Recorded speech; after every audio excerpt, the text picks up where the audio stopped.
हैं? क्या हो गया? इमोशनल नहीं होना, ठीक है? बिल्कुल भी।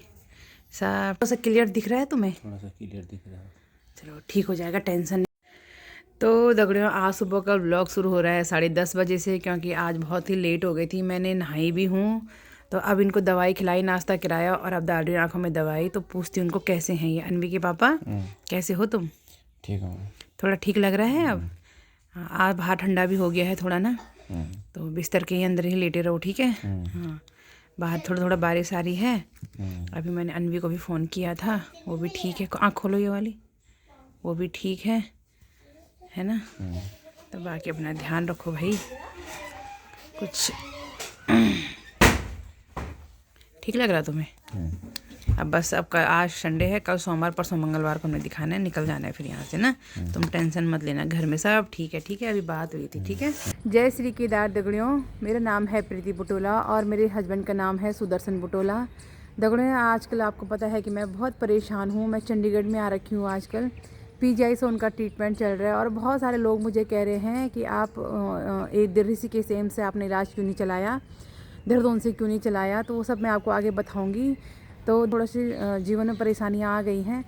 और जो लोग मुझे कह रहे थे कि ऋषिकेश एम्स में क्यों ट्रीटमेंट नहीं चलवाया, तो ऋषिकेश एम्स में हम गए नहीं। और वैसे भी इनकी आंखों की प्रॉब्लम ज़रा ज़्यादा ही थी। सब ने हमें पीजीआई के लिए बोला है और हमने देहरादून में दिखाया था, लेकिन देहरादून वालों ने बताया कि आप देहरादून में मत दिखाओ, आप सीधा चंडीगढ़ ही चले जाओ पीजीआई में, क्योंकि प्रॉब्लम बहुत ज़्यादा है। तो इसीलिए थोड़ा प्रॉब्लम कम हो जाए, थोड़ा ठीक हो जाए, अच्छा ट्रीटमेंट मिले, इसीलिए हम चंडीगढ़ पीजीआई आए हैं। क्योंकि चंडीगढ़ पीजीआई में बहुत ही अच्छा ट्रीटमेंट होता है। यहाँ पर डॉक्टर भी बहुत अच्छे हैं। भले ही आने में थोड़ा टाइम लगता है क्योंकि दूर है, तो कोई बात नहीं, थोड़ा दूर है लेकिन हमें अच्छा ट्रीटमेंट मिले। वैसे भी डॉक्टर ने बोला है, उनकी एक ही आँख है ये वाली, इस आँख का भरोसा नहीं है बिल्कुल भी, लेकिन ये आँख है, हम इस आँख को नहीं खो सकते हैं। इस आँख का अच्छा सा ट्रीटमेंट करना है तो हमें यहीं आना पड़ेगा। दूर तो है, परेशानी तो हो रही है, लेकिन देखते हैं क्या होता है अभी। और उनकी जो आँख का प्रेशर है वो कम नहीं हो रहा है। मंगलवार तक अगर कम हो गया तो वो हमें घर भेज देंगे। दगड़े तो प्रार्थना करना महादेव से कि उनकी आँखों का प्रेशर जो है वो कम हो जाए। थोड़ा डर भी लग रहा है कि पता नहीं क्या होगा, कैसा होगा। तो देखते हैं दगड़ियों आगे आगे क्या बोलते हैं डॉक्टर। दगड़ियों, हमारी शादी हुई थी 2014 में, अरेंज मैरिज है हमारी।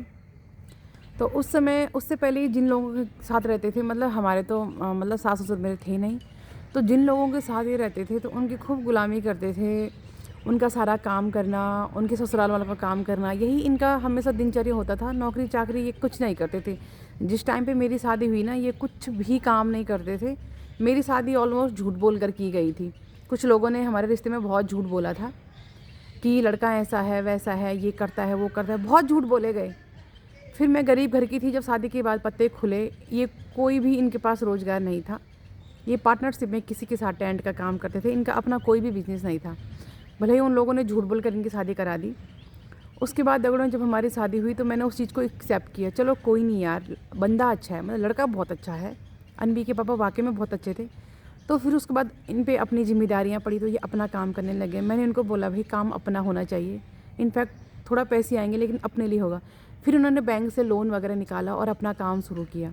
तो वो चीज़ दगड़ियों ना, वो चीज़ उन लोगों को बर्दाश्त नहीं हुई कि ये अपना काम कर रहा है, ये ग्रो कर रहा है, ये जीवन में आगे बढ़ रहा है, ये अपनी पत्नी को देख रहा है, उसकी सुन रहा है। तो मतलब क्या दगड़ियों, मम्मी पापा इनके थे ही नहीं, क्या मैं बर्बाद रहती? क्या जैसे जिस तरह से ये लोगों की गुलामी कर रहे थे, मैं भी दूसरों की गुलामी करती रहती? मेरा अपना कोई जीवन नहीं था, मेरा अपना कोई स्वाभिमान नहीं था? क्या मेरी अपनी कोई पहचान नहीं थी जो मैं इन लोगों के पीछे भागती रहती? तो देखो, अगर आप अपने बारे में सोचते हो, अपने स्वाभिमान के बारे में सोचते हो, अपनी खुशियों के बारे में सोचते हो, तो क्या गलत है क्या? यही चीज़ सोरे भारे बर्दाश्त नहीं कर पाते हैं। देखो, अगर तुम कामयाब हो रहे हो ना, तो तुम्हारे सोरे भारे हैं ना, वो कभी बर्दाश्त नहीं करेंगे तुम स्वस्थ रहो या तुम खुश रहो। हाँ, जैसे आजकल मैं रो रही हूँ, मैं परेशान हूँ, तो हमारे सोरे भारे खुश होंगे कि हाँ ठीक है। जबकि मैंने ना कभी किसी को देखा नहीं है, मुझे किसी से ज़्यादा मतलब नहीं है, क्योंकि मुझे ये था कि क्योंकि मैं एक गरीब घर से आती थी दगड़ियों, मैंने गरीबी को देखा था। तो मैं नहीं चाहती थी कि कल हमारे बच्चे और हमारी फैमिली ऐसे हो। मैंने हमेशा अपने हस्बैंड को मोटिवेट किया आगे बढ़ने के लिए, इनको प्रेरित किया है अपना घर बसाने के लिए। ठीक चल रहा था दगड़ियों हमारा। मेरे हस्बैंड भी काफ़ी अच्छे हैं स्वभाव से भी, और नेचर वाइज बहुत अच्छे हैं वो।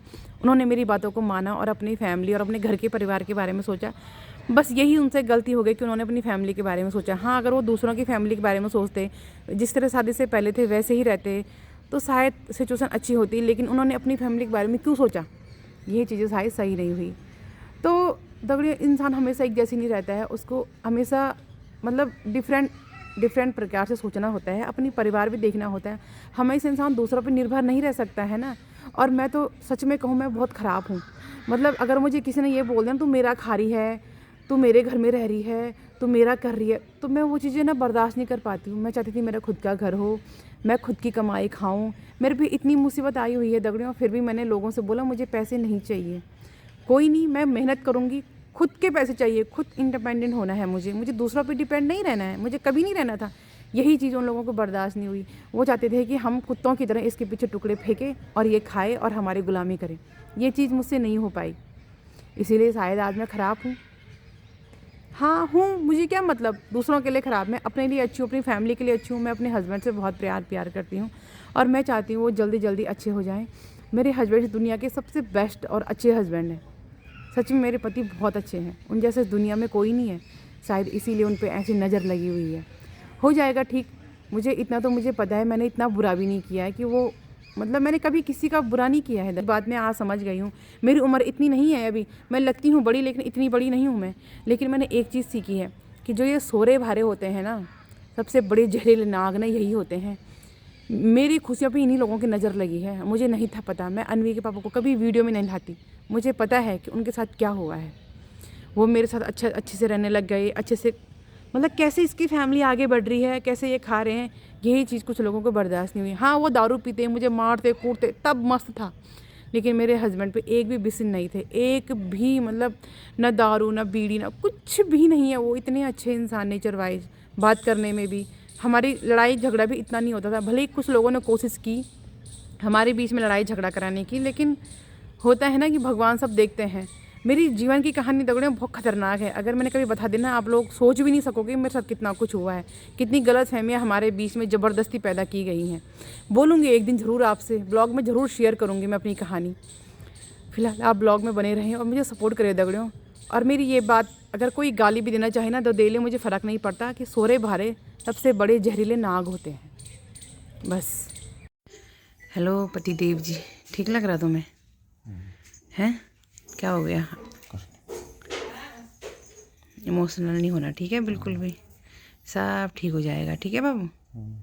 चिंता मत करो, सब ठीक हो जाएगा और तुम भी ठीक हो जाओगे, ठीक है? अनवी के पापा, तुम्हें ठीक लग रहा है? थोड़ा सा पहले से थोड़ा सा क्लियर दिख रहा है तुम्हें? थोड़ा सा क्लियर दिख रहा है। चलो ठीक हो जाएगा, टेंशन नहीं लेनी, ठीक है? हाँ, पूरा संघर्ष जारी है मेरा तुम्हारे लिए। तुम ही तो हो मेरे जीवन के एकमात्र इंसान जिसे मैं बहुत प्रेम करती हूँ, जो मैं चाहती हूँ कि हमेशा सुखी रही, ठीक है बाबू? टेंशन नहीं लेना बिल्कुल। वाह, तो दगड़ियों, अब इनको थोड़ा सा क्लियर दिख रहा है पहले से, बस इन आँखों का प्रेशर कम हो जाए तो सब अच्छा हो जाएगा। बाकी मेरी शिकायतें मेरे प्रशासन और हमारे जो भी नेता लोग हैं उनसे रहेगी, क्योंकि मेरी सिर्फ एक विधायक ने हेल्प की है, बाकी मेरी किसी ने नहीं सुनी। मुझे भी तो आर्थिक मदद की ज़रूरत थी ना, किसी ने नहीं सुनी।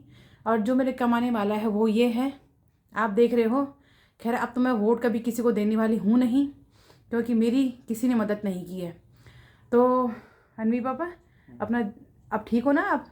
ठीक है, आज सबको तुम बोलो गुड नाइट, शुभ रात्रि बोलो। गुड नाइट, शुभ रात्रि। अच्छे से बोलो, गुड नाइट, शुभ रात्रि। हाँ ठीक है।